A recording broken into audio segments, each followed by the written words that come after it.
Alhamdulillahirabbil alamin. Wassalatu wassalamu ala asrafil anbiya'i wal mursalin wa ala alihi wa ashabihi rasulillahi ajmain. Amma ba'du. Puji syukur kita ucapkan kepada Allah Subhanahu wa taala yang telah memberikan kita rahmat, nikmat, kesehatan dan kesempatan untuk kita dapat berkumpul di lokal ini. Salawat beserta salam tanpa pula kita sampaikan kepada Nabi kita yang mulia Nabi Muhammad sallallahu alaihi wasallam, yang telah membawa kita dari zaman kegelapan hingga zaman terang benderang seperti saat ini yang penuh dengan ilmu pengetahuan. Nah, baiklah, sebelumnya kami ucapkan terima kasih kepada adik-adik semuanya yang telah meluangkan waktunya untuk dapat membantu kami dalam melaksanakan instrumentasi ini. Terima kasih banyak juga kepada pihak sekolah yang telah mengizinkan kami untuk melaksanakan instrumen BK ini di kelas 11 ini. Baiklah, instrumen yang akan kami berikan yaitu berupa aul umum yang mana akan dijelaskan oleh teman-teman rekan di samping. Silakan. Baik, pada kesempatan kali ini kita akan mengisi atau mengerjakan aul umum. Nah, sebelumnya adik-adik di sini sudah pernah mendengar apa itu aul? Belum. Nah, jadi aul itu adalah singkatan dari alat ungkap masalah. Nah, alat ungkap masalah itu sendiri terbagi menjadi dua. Yang pertama ada aul umum dan yang kedua aul PTSDL. Nah, pada kesempatan kali ini kakak akan mengadministrasikan aul umum kepada adik-adik. Nah, jadi apa sih sebenarnya aul umum? Jadi aul umum itu sendiri adalah alat ungkap masalah untuk mengungkap masalah-masalah siswa, mahasiswa maupun masyarakat, yang mana permasalahan-permasalahannya itu adalah permasalahan yang umum terjadi. Seperti contohnya di dalam pernyataannya itu ada masalah yang mengandung tentang jasmani dan kesehatan, tentang pembelajaran, tentang sosial dan segala macam. Nah, selanjutnya yaitu mengenai tujuan dari aul umum itu sendiri. Tujuan dari aul umum akan dijelaskan oleh Kak. Baik, jadi tujuan dari aul ini adalah untuk mengungkap masalah-masalah adik yang secara umum, yang misalnya masalah pribadi, sosial, dan karir adik-adik. Mungkin akan dilanjutkan oleh Abang Karim. Baiklah, akan melanjutkan dengan sampai kakak yang mana itu ada azas. Azas ada 4. Yang pertama itu azas kerahasiaan. Azas kerahasiaan itu adalah azas yang kita lakukan ini rahasia, sifatnya rahasia dan tidak akan disebarkan kepada orang lain atau siapapun. Terus ada azas kesukarelaan, yaitu adik-adik sukarela mengisi atau menyampaikan semuanya. Terus azas keterbukaan adik-adik dalam mengisi semuanya, termasuk aul yang disampaikan kakak tadi. Terus ada azas kegiatan. Baik, Baiklah, nah setelah dijelaskan tadi apa itu pengertian, tujuan dan azasnya, nah sekarang akan menjelaskan petunjuk cara pengisian dari aul ini. Yang mana tadi itu juga sudah dijelaskan, ada itu dengan jujur menjawab isi aul ini. Nah, yang pertama itu ada lembar soal aul. Di dalam lembar soal aul ini ada 225 butir masalah yang sudah disederhanakan dan ada nanti masing-masing bidangnya. Nah, langkah yang pertama yaitu adik-adik semuanya nanti akan dibagikan lembar soal dan jawabannya, di mana yang pertama sekali yang dilakukan yaitu mengisi biodata, baik itu nama, jenis kelamin, nomor buku pokok, jika tidak ada boleh dikosongkan, lalu kelas atau sekolah, selanjutnya program apakah IPA atau IPS, selanjutnya tanggal mengisi. Setelah mengisi data tadi adik-adik itu adik-adik kembali ke lembar soal aul, yang mana langkah pertama yaitu dalam membaca dengan seksama daftar berikut, tandailah masalah-masalah yang bagi Anda merupakan keluhan atau gangguan dengan cara menyilanginya. Nah, dari butir-butir permasalahan yang tersedia di lembar soal aul ini, nanti dari misalnya di 001 pada terlalu kurus atau terlalu gemuk.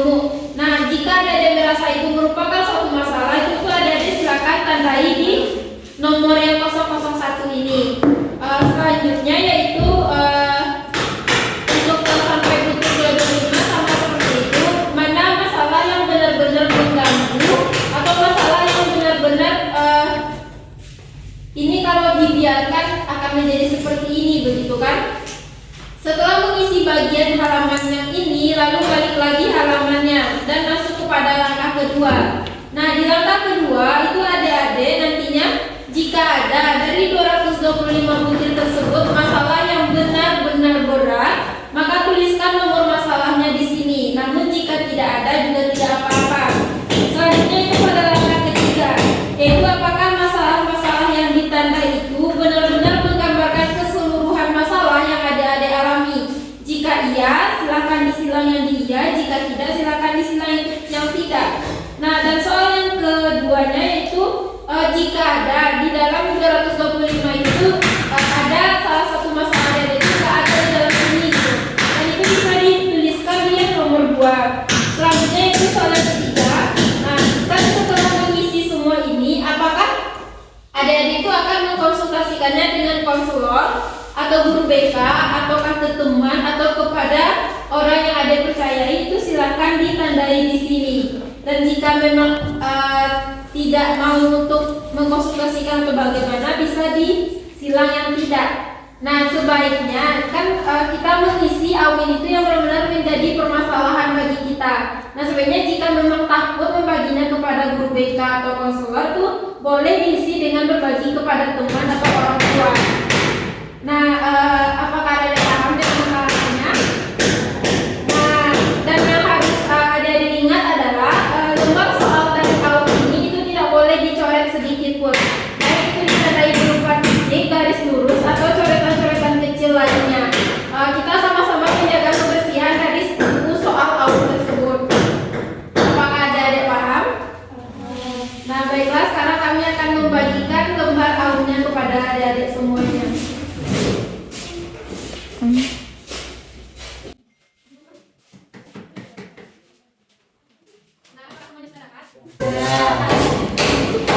Nah, waktu penyajian tahun ini itu dikasih selama 45 menit dan adik-adik nggak bisa memaksimalkan waktu tersebut dengan betul-betul mengisinya dengan sungguh-sungguh.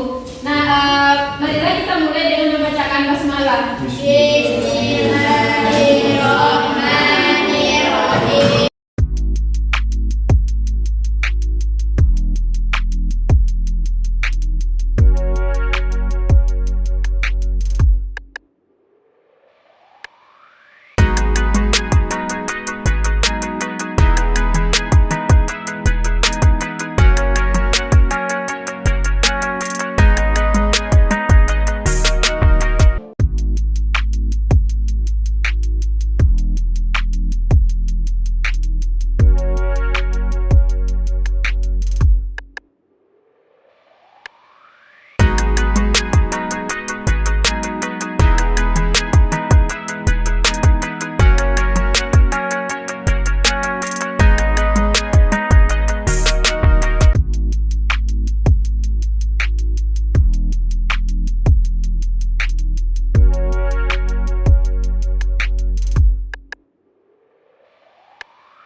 Jadi di sini kami izin kepada adik-adik semuanya untuk menyampaikan hasil instrumen yang mana telah kami berikan 2 minggu lalu pada kelas 11 IPA. Baiklah, dari hasil instrumen yang kami berikan dan telah diolah juga, itu dapat hasil pribadi dan hasil kelompok. Yang mana hasil pribadi itu tidak dapat kami sampaikan di dalam kelas karena itu adalah langsung menyampaikan kepada pribadi orang yang bersangkutan. Nah, namun di sini kami akan menyampaikan hasil pengolahannya yang secara kelompok atau kelas. Nah, di mana dapat ada lihat bersama di sini, yang mana itu ada grafik dari 1, 2, 3, 4, 5, 6, 7, 8, 9 dari 10 bidang masalah. Itu grafik yang paling tinggi itu pada bidang PDP, jadi pada bidang pendidikan dan pelajaran. Yang mana dapat kami simpulkan dari hasil kemarin itu yang telah kami olah bahwa tingkat pendidikan dan pelajaran adik-adik itu kurang meminati pelajaran atau jurusan program studi yang adik-adik ambil. Selanjutnya itu di kelas tersebut itu khawatir tidak dapat menamatkan sekolah pada waktu yang direncanakan, dan juga kurangnya komunikasi atau interaksi antara siswa dan guru, dan juga adik-adik semuanya itu bukan kurang mampu berbicara, tetapi kurang percaya diri untuk mengungkapkan apa yang ada di pikirannya terhadap suatu pelajaran tertentu. Jadi di kelas IPA ini umumnya itu lebih banyak memendam pikiran-pikirannya atau ide-idenya yang akan ia sampaikan. Nah, dan juga di sini itu sarana dan prasarana sekolah yang mana itu kurang untuk menunjang proses belajar mengajar adik-adik di sini. Selanjutnya yaitu khawatir tuntutan dan proses pendidikan lanjutan setamat sekolah ini, yang mana adik-adik itu bingung apakah akan melanjutkan ke perguruan tinggi atau memilih bekerja atau memilih pelatihan kejuruan atau masih bercabang gitu kan pikirannya itu setelah lulus dari sekolah ini. Nah, dan juga yang terakhir yaitu khawatir, adanya rasa khawatir di dalam diri adik-adik itu dalam bersaing untuk upaya memasuki suatu pendidikan lanjutan. Adik-adik itu ada rasa khawatir jika mendaftar ke sini itu takut tidak lulus atau bagaimana gitu kan. Jika mendaftar ke sini juga ada rasa khawatir tidak diterima di suatu pendidikan lanjutan tertentu. Nah, dari hasil olahan kelompok atau kelas ini itu kami juga sudah membuat rangkuman materi yang mana akan kami berikan kepada adik-adik semuanya dalam bentuk layanan bimbingan klasikal, di mana kami akan memberikan layanan ini di dalam kelas seperti saat ini yang materinya akan disampaikan oleh teman kakak nantinya. Apakah adik-adik paham? Nah, baik, selanjutnya kita masuk pada proses layanan bimbingan dan konselingnya berupa layanan bimbingan klasikal dengan materi motivasi belajar yang akan disampaikan oleh Kak Alfa dan Kak Citra dan Bang Raindi. Silakan. Baik, materi yang akan kakak sampaikan kepada teman-teman yaitu mengenai motivasi dan konsentrasi belajar. Nah, motivasi itu sendiri menurut Donald adalah suatu perubahan energi yang terjadi pada seseorang individu yang ditandai dengan timbulnya perasaan dan reaksi untuk menuju atau untuk mencapai tujuan tertentu. Di mana dapat diketahui bahwa motivasi adalah suatu perubahan energi dalam diri seseorang yang ditandai dengan munculnya perasaan dan didahului dengan adanya tujuan. Nah, jadi motivasi itu sendiri ketika kita memiliki perasaan untuk ingin sekali mencapai tujuan tertentu. Pasti di setiap diri kita memiliki motivasi-motivasi, karena motivasi itu sendiri terbagi menjadi dua. Yang pertama motivasi intrinsik dan yang kedua itu motivasi ekstrinsik. Apa sih Kak motivasi intrinsik dan ekstrinsik itu gitu? Yang pertama motivasi intrinsik itu adalah motivasi yang berasal dari dalam diri kita sendiri.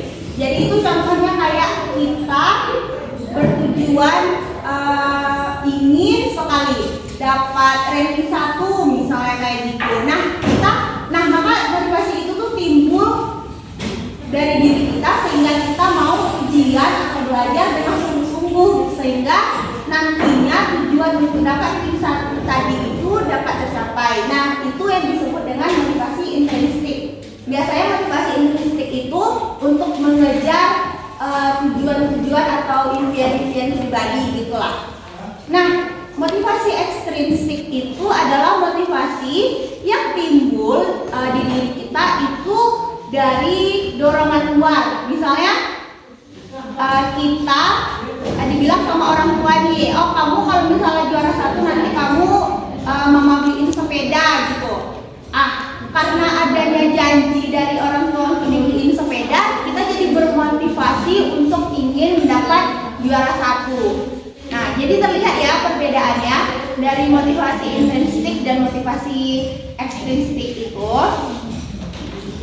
Nah, jadi faktor-faktor yang menimbulkan motivasi dalam diri kita itu juga terbagi menjadi 2. Yaitu faktor internal dan juga faktor eksternal. Faktor internal itu biasanya adalah cita-cita, kemampuan, kondisi kita, dan keadaan psikologis seperti bakat, inteligensi, sikap, persepsi, dan minat.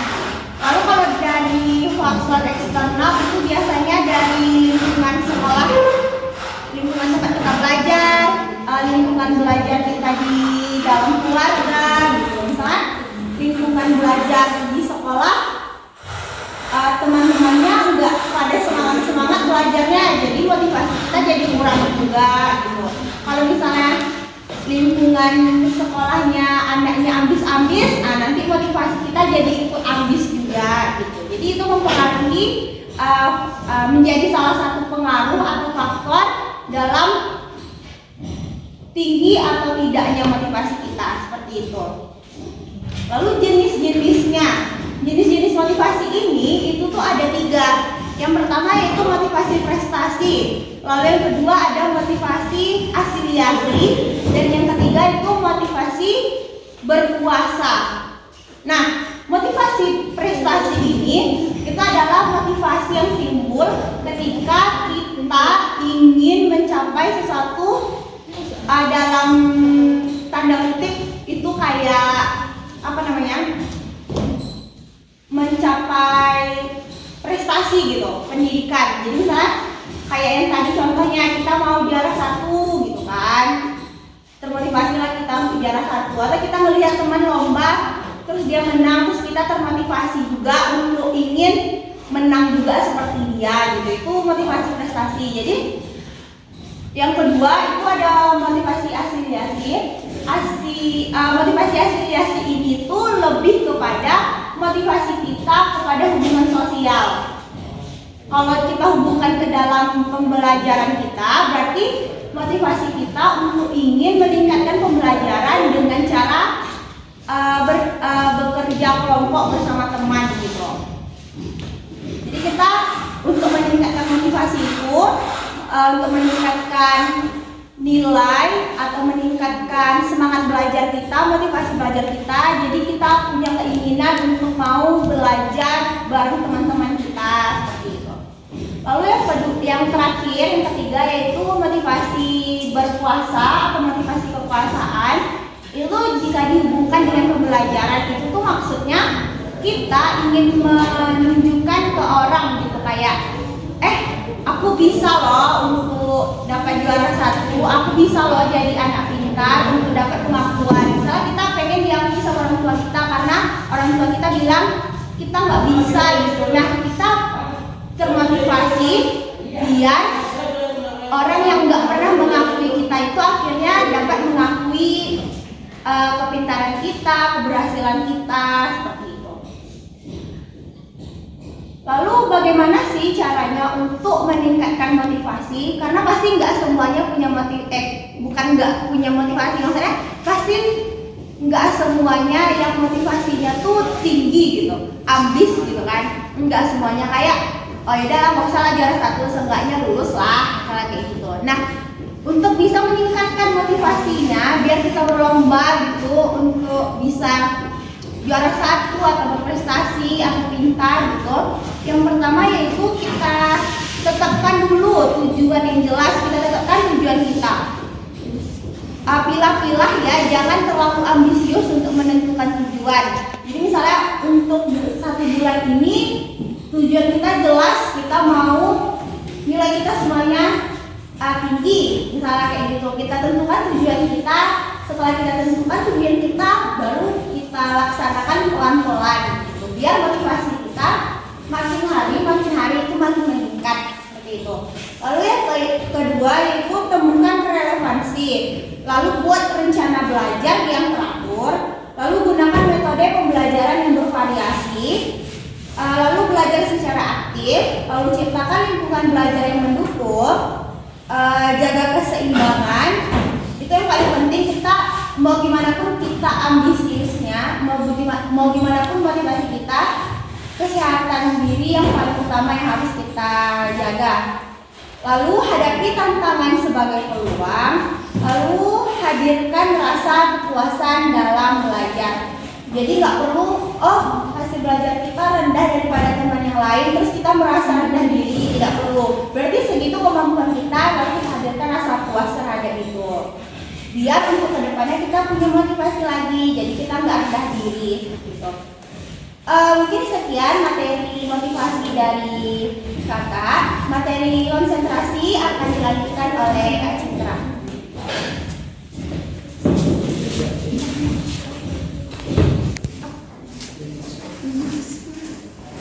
Nah, baik, selanjutnya materi konsentrasi. Konsentrasi itu adalah memusatkan pikiran atau perhatian supaya mampu memahami materi dengan mengesampingkan hal-hal yang mengganggu proses pembelajaran. Jadi, konsentrasi dalam belajar itu sangat penting buat adik-adik karena agar fokus pada materi pelajaran yang sedang disampaikan oleh guru. Dan apa sih tujuan konsentrasi itu? Konsentrasi akan membuat ingatan adik-adik semakin tajam ketika kita terbiasa berkonsentrasi akan satu hal. Secara tidak langsung kita sedang melatih daya ingat dari otak kita.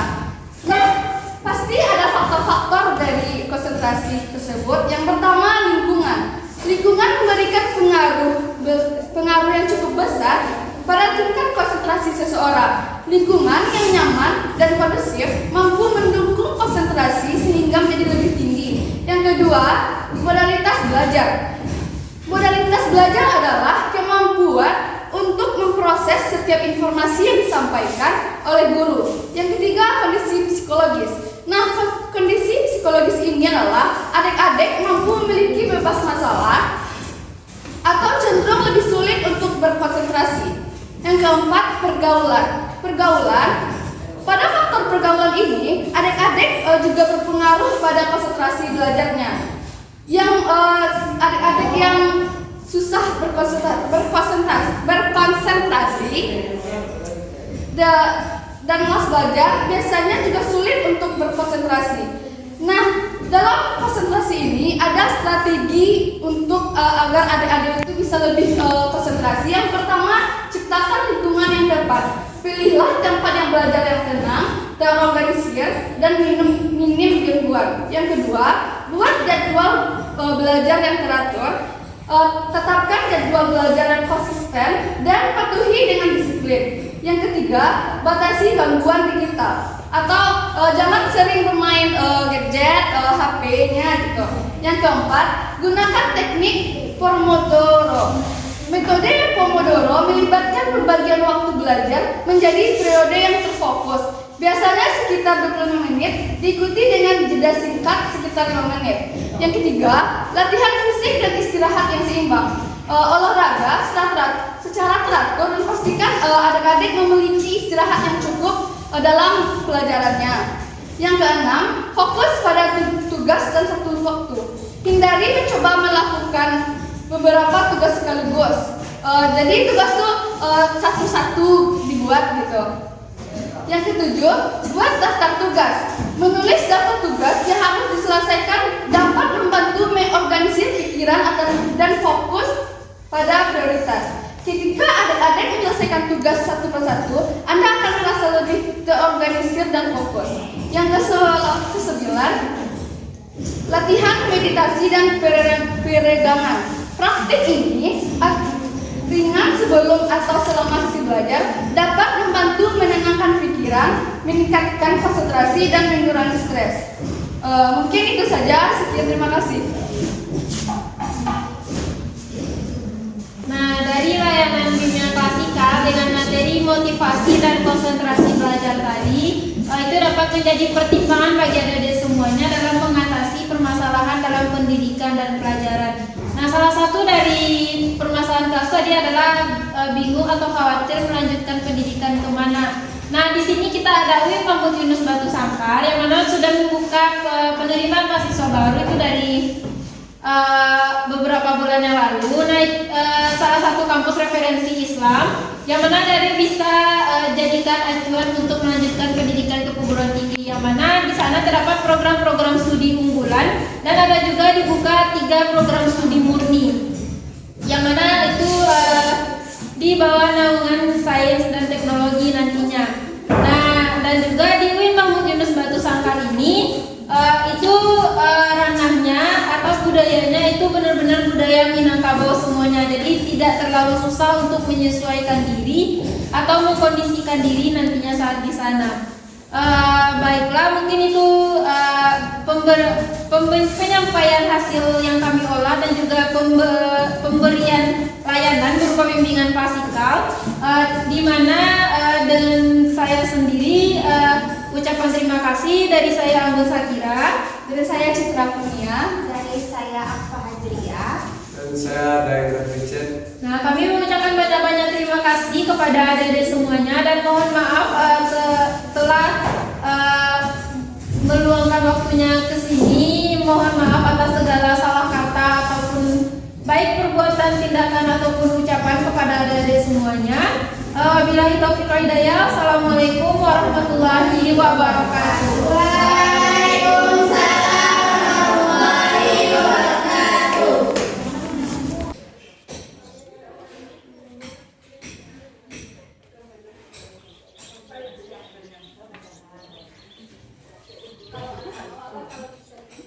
Kita bodoh.